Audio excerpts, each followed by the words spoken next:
مشرکتر از ابوجهل، مشرکتر از ابوجهل.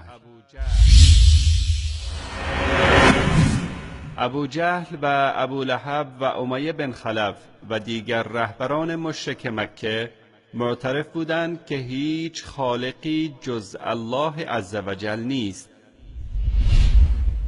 ولئن سألتهم من خلق السماوات والأرض ليقولن الله قل الحمد لله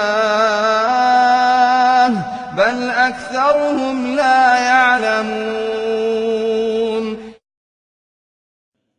و اگر از آنها بپرسی چه کسی آسمان ها و زمین را آفرید، مسلماً میگویند الله.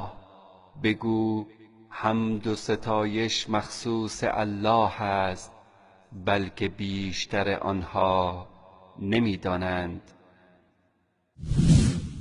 اما آخوندهای رافضی از ابوجهل و ابولهب مشرکتر شده و معتقدند که کسانی دیگر نیز در آفرینش دست دارند. امام هر زمانی نقش اصولی و اساسی دارد در خلقت اهل آن زمان.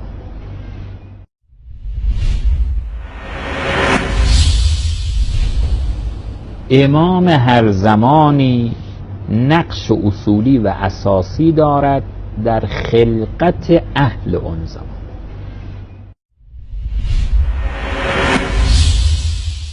أم جعلوا لله شركاء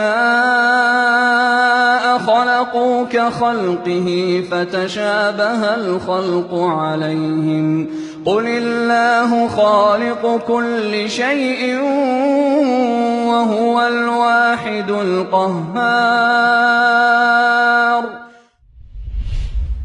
آیا شریکانی برای الله قائل می شوند که همچون آفریدگان او چیزی را آفریده باشند و آنگاه کار آفرینش بر آنها مشتبه شده باشد؟